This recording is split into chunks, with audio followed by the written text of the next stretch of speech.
Hi hello everyone, let's see good at versus good in. So good పక్కన మనకి at అనే preposition వస్తుందా, in అనే ప్రిపోజిషన్ వస్తుందా, సో ఎలాంటి సిచ్యువేషన్స్లో మనకి ఎట్ అండ్ ఇన్ వస్తాయో చూద్దాం. చూడండి, సో గుడ్ ఎట్ ఎప్పుడు యూజ్ చేస్తాము అంటే to talk about skills or talent. So ఎప్పుడైనా సరే మనం గుడ్ పక్కన ఎట్ అనేది యూజ్ చేస్తున్నాము అంటే అక్కడ మనం ఏం మెన్షన్ చేస్తున్నట్టు, సంథింగ్ స్కిల్ కానీ టాలెంట్ని కానీ ఎక్స్ప్రెస్ చేస్తున్నట్టు. For example, he is good at painting. So తను పెయింటింగ్లో స్కిల్ ఉంది, టాలెంట్ ఉంది, ఓకేనా, నాలెడ్జ్ ఉంది అని meaning. Next, she is good at the piano, he is good at maths, ఓకేనా. అది గుడ్ ఇన్ ఎప్పుడు యూజ్ చేస్తామంటే పర్ఫార్మింగ్ వెల్ అంటే ఎక్స్పర్టైజ్. అంటే ఎప్పుడైతే మనం గుడ్ పక్కనే ఇన్ యూజ్ చేస్తున్నామో మీనింగ్ ఏమొస్తుందంటే ఆ ప్రొఫెషన్లో, ఆ సినారియోలో వాళ్ళు ఎక్స్పర్ట్ అని, వాళ్ళు బాగా పర్ఫామ్ చేస్తారని, వెల్ టాలెంటెడ్ అని, ఓకేనా. ఇక్కడ గుడ్ ఎట్ ఎప్పుడు యూజ్ చేస్తాము, జస్ట్ నాలెడ్జ్ ఉందా లేదా అని చెప్పడం కోసం. సో ఫర్ ఎగ్జాంపుల్, మీకు పెయింటింగ్ వచ్చా అన్నప్పుడు మనకు క్వశ్చన్ వేసామనుకోండి, వాళ్ళు తిరిగి answer he is good at painting అని చెప్పారనుకోండి, అప్పుడు ఏంటి మీనింగ్ అక్కడ, నాకు పెయింటింగ్ వచ్చు, నాలెడ్జ్ ఉంది అని. అది ఎప్పుడైతే మనం he is good in painting అని చెప్పామనుకోండి, తను పెయింటింగ్ బాగా వేస్తాడు, వెరీ వెల్ టాలెంటెడ్ అని, ఓకేనా. సో అదనమాట గుడ్ ఎట్కి గుడ్ ఇన్కి డిఫరెన్స్.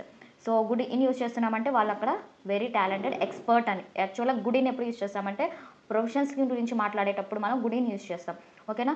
సో ఇక్కడ చూడండి, he is good in mathematics అంటే ఇక్కడ మ్యాథమెటిక్స్లో తను ఎక్స్పర్టు. అది ఎప్పుడు చెప్తాము, ప్రొఫెషన్గానే కదా చెప్పేది. ఇప్పుడు కొంతమంది టీచర్స్, ప్రొఫెసర్స్ ఉంటారు. సో ఈయన దేంట్లో ప్రొఫెషన్, దేంట్లో ఎక్స్పర్ట్ అంటే he is good in mathematics, he is good in science, he is good in social, అట్లా అనమాట. సో గుడ్ ఇన్ యూజ్ చేస్తున్నామంటే వాళ్ళు దాంట్లో ఎక్స్పర్ట్ అనేది. ఇప్పుడు జనరల్గా మనం నార్మల్గా మాట్లాడుకునేటప్పుడు ఫ్రెండ్స్ మధ్యలో ఎలా మాట్లాడతాం, he is good at science, he is good at maths అంటే తనకి మ్యాథ్స్ వచ్చు, బాగానే నాలెడ్జ్ ఉంది అని మీనింగ్, ఓకేనా. సో అదనమాట గుడ్ ఇన్కి గుడ్ ఎట్కి డిఫరెన్స్. నెక్స్ట్ చూడండి, he's father drives well and he is good in traffic jams. So వాళ్ళ ఫాదరు చాలా బాగా డ్రైవ్ చేస్తారు, సో కాబట్టి ట్రాఫిక్ జామ్లో తను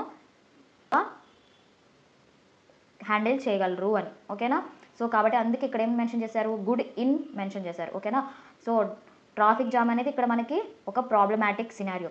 సో కాబట్టి అక్కడ ఏం చెప్పాలి, వెరీ వెల్ ఎక్స్పర్ట్ లాగా చెప్పాలి కదా. సో కాబట్టి ఇక్కడ గుడ్ ఎట్ అని చెప్తే సరిపోతుందా. సో గుడ్ ఎట్ అంటే ఏంటి, తనకు డ్రైవ్ బాగా చేస్తారు, నాలెడ్జ్ ఉంది అంటే సరిపోతుందా, కాదు. ఇక్కడ మనకి ఏం మెన్షన్ చేస్తున్నారు, ట్రాఫిక్ జామ్స్ అంటే ఇక్కడ ఏంటి, ప్రాబ్లమాటిక్ సిచ్యువేషన్. సో కాబట్టి ఏం చెప్పాలి అక్కడ, ఎక్స్పర్ట్ ఉన్న వాళ్ళు, పర్ఫార్మింగ్ వెల్ వాళ్ళు అంటే బాగా పర్ఫామ్ చేసేవాళ్ళు అని చెప్పాలి. సో కాబట్టి ఏం చెప్పాలి అక్కడ, గుడ్ ఇన్ చెప్పాలి. సో కాబట్టి అక్కడ సెంటెన్స్ని బట్టి మనకి అక్కడ ఏం మెన్షన్ చేస్తున్నారు అని దాన్ని బట్టి మనకి అక్కడ గుడ్ ఎట్టా గుడ్ ఇన్నా అని తెలుస్తుంది, ఓకేనా. సో బాగా నెససరీ సిచ్యువేషన్స్లో ఏం యూజ్ చేస్తాం, గుడ్ ఇన్ యూజ్ చేస్తాం. అంటే అక్కడ పర్ఫార్మింగ్ వెల్ కాబట్టి, ఎక్స్పర్ట్ కావాలి కాబట్టి, వెరీ టాలెంటెడ్ కావాలి కాబట్టి. అదే గుడ్ ఎట్ అంటే జస్ట్ మీకు నాలెడ్జ్ ఉందా, ఎస్ దాంట్లో మనకి నాలెడ్జ్ ఉంది అని చెప్పేటప్పుడు ఎట్ యూజ్ చేస్తాం, ఓకేనా.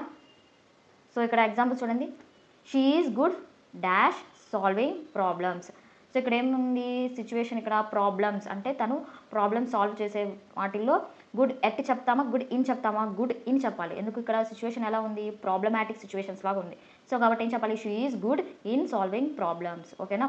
నెక్స్ట్ చూడండి, my friend is good at or in science అని చెప్తున్నారు. సో ఇక్కడ ఏమొస్తుంది, good at good in good at. So just వాళ్ళ కాన్వర్జేషన్ అనమాట, ఫ్రెండ్స్కి మధ్య కాన్వర్జేషన్ లాగా కనిపిస్తుంది సెంటెన్స్. కాబట్టి my friend is good at science అని చెప్తాం. నెక్స్ట్ చూడండి, we need people who are good at or in a crisis. So ఇక్కడ చూడండి, ఎట్ ఇన్, ఇక్కడ ఏం కనిపిస్తుంది, క్రైసిస్ మీన్స్ సిచ్యువేషన్ ఏం డిమాండ్ చేస్తుంది, నెససరీ సిచ్యువేషన్ లాగా డిమాండ్ చేస్తుంది. సో కాబట్టి ఏం చెప్పాలి అక్కడ, వెరీ ఎక్స్పర్ట్ అని చెప్పాలి. సో కాబట్టి ఏం వస్తుంది, ఇన్ వస్తుంది, ఓకేనా.